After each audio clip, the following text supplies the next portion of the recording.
I was never his bride.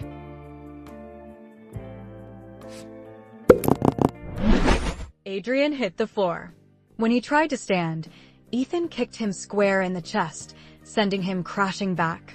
Iris burst in, screaming, "How dare you hit Mr. Cole? I'm calling the police." I walked up and slapped her. Once, then again. "You hired men to attack me in an alley," I said calmly. "Did you really think you'd get away with it?" Her face went white. I don't know what you are talking about." Ethan raised his phone. The door opened again. 3 men were dragged in by security. They dropped to their knees instantly. "She did it. Ms. Moore paid us and threatened our careers." Iris collapsed. Adrian stared at her, stunned. Ethan wrapped an arm around my shoulders. What happens when you mistake kindness for weakness?" He said coldly, meeting Adrian's eyes one last time. "You lost the bet," I said softly. "And this time, you lost everything." The room finally fell silent. Only the faint hum of machines and my own breathing remained. Ethan pulled a chair close and sat beside the bed, his presence steady, grounding. "You okay?" he asked softly. I nodded, though my hands were still trembling. "They think they escaped," I said quietly. "That's the mistake." Ethan's lips curved faintly. "Good. The worst traps are the ones people walk into on their own." He handed me his phone. Cole Group shares suspended, internal fraud investigation launched. I blinked. That was fast. "Not really," Ethan replied calmly. "The board's been waiting. All they needed was proof." Another alert followed. "Banks freeze Adrian Cole's assets, CEO under review." I exhaled slowly. So this was power. Not shouting. Not blood. Just doors closing one by one. "They won't come near you again," Ethan said. "By tomorrow, they'll be fighting to survive." As if summoned, my phone buzzed. "Adrian." I stared at the name before answering. "Lena," his voice cracked, barely controlled. "Something's wrong. Accounts are frozen. Partners won't answer. This is your doing, isn't it?" I said nothing. "Lena," he pressed, panic leaking through. "Be reasonable. We can talk. You don't need to destroy everything." I let out a soft laugh. "Any regrets?" I shook my head. For the first time, thinking of Adrian didn't hurt. That night, the headlines exploded. Former CEO Adrian Cole questioned for assault, coercion, and fraud. Secretary Iris Moore tied to heart attack as witnesses speak out. By morning, Iris was gone. Fired. Abandoned. Erased. Adrian, once certain the world bowed to him, was now begging lawyers to answer. I lay back against the pillows as exhaustion finally caught up to me. Ethan tucked the blanket around my shoulders gently. "Rest," he said. "The storm's only just starting." I closed my eyes, a faint smile on my lips. For the first time, I wasn't waiting to be saved. I was watching the world burn and walking away from the ashes. The hospital room dimmed as night settled outside the windows.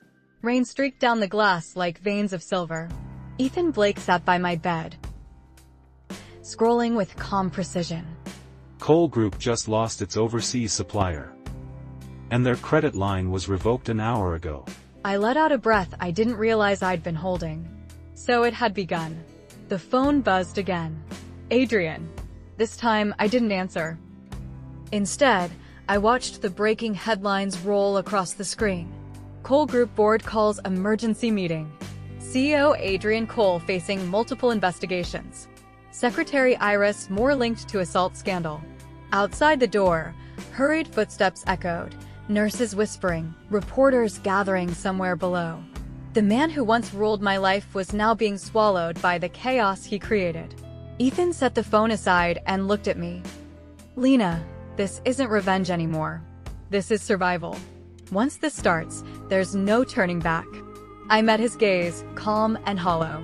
I turned back 10 times, I said softly. Every canceled wedding. Every humiliation. Every apology I forced down my throat. I looked at my hand, the ring he had placed there. "They taught me mercy," I continued. "Now they'll learn consequence." A nurse knocked and entered, checking my vitals.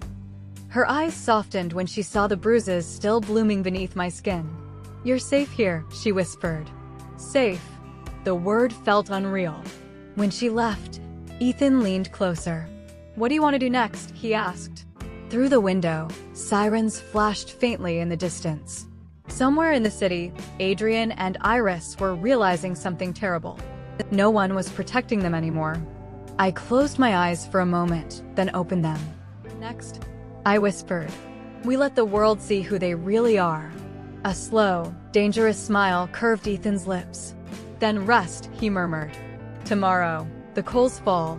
I lay back against the pillows, heart steady for the first time in years. Not because I was loved, not because I was saved, but because I was finally free.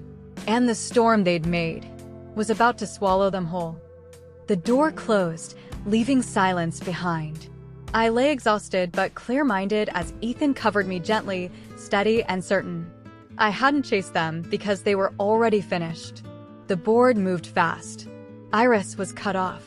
Adrian's recklessness gave them the excuse. My silence gave them courage. I knew they'd come after me.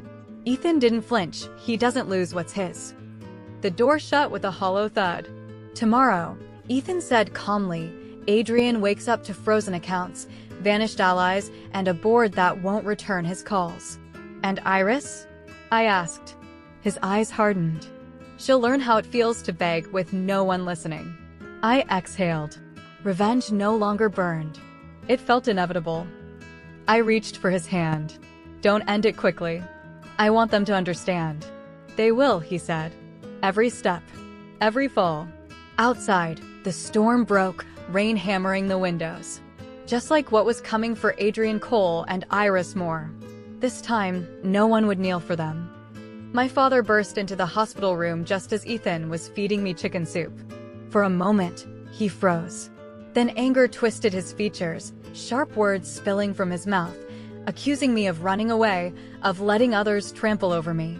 But when he slammed a bag of supplements onto the table, I saw it clearly.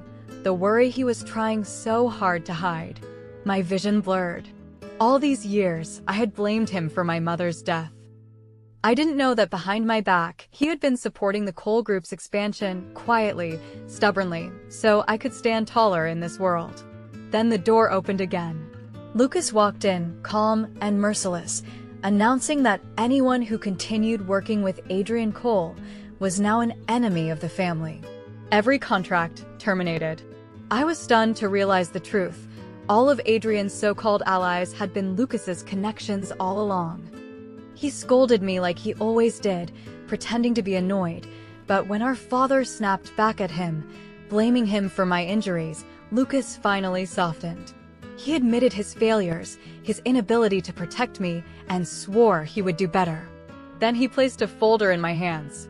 70% of Cole Holdings, now mine, with him working under me. Before I could react, my father grasped my hand, eyes red and voice unsteady. He told me the truth, a marriage that began without love, yet slowly turned into something real, something fragile and precious. Then a woman from the past returned, not out of greed or spite, but desperation. Her son was dying. She had nowhere else to go. The truth tore through them. My mother felt betrayed. My father suffocated under guilt. And the woman who loved him carried that love like a wound that never closed. In the end, it broke my mother. It killed her. Only then did I finally understand. The tragedy was never the arranged marriage. It was loving the right person at the wrong time and paying for it forever. When I looked at Ethan, he was already watching me, quiet and steady, warmth unwavering in his eyes. There was no regret there, no shadow of what might have been. And I knew this time I hadn't missed my chance. 3 days later, I was discharged from the hospital. Cole Enterprises stock plummeted. Then Mrs. Cole showed up at my door. "Lena, sweetheart, Adrian made a mistake. But you've been together for years. You can't just throw that away. He knows he was wrong. I'm already planning the wedding. How about the 16th?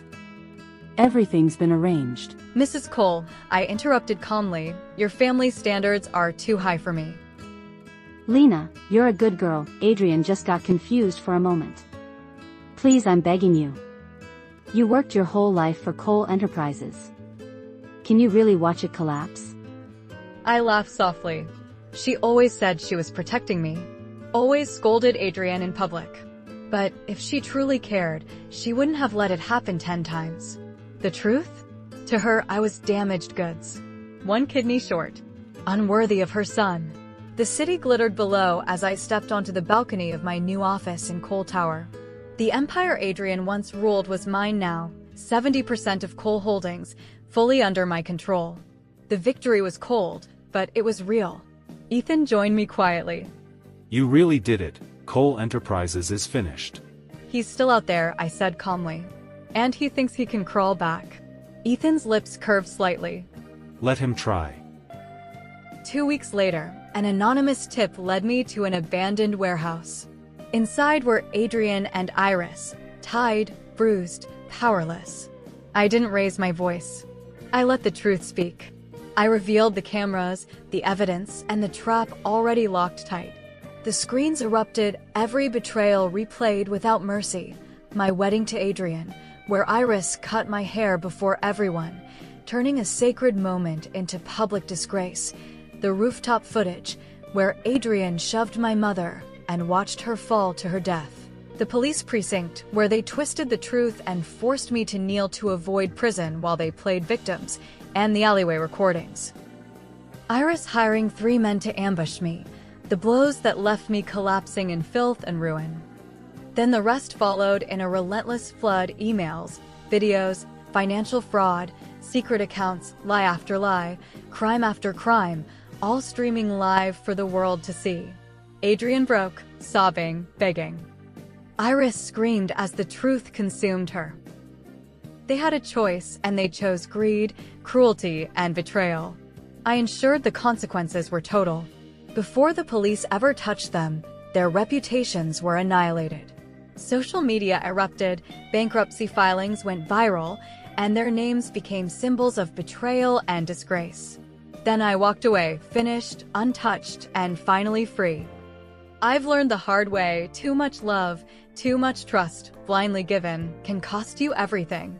Betrayal often comes from those you least expect. But you have the power to fight back, to reclaim your life, and to stand tall. Choose wisely. Love deliberately.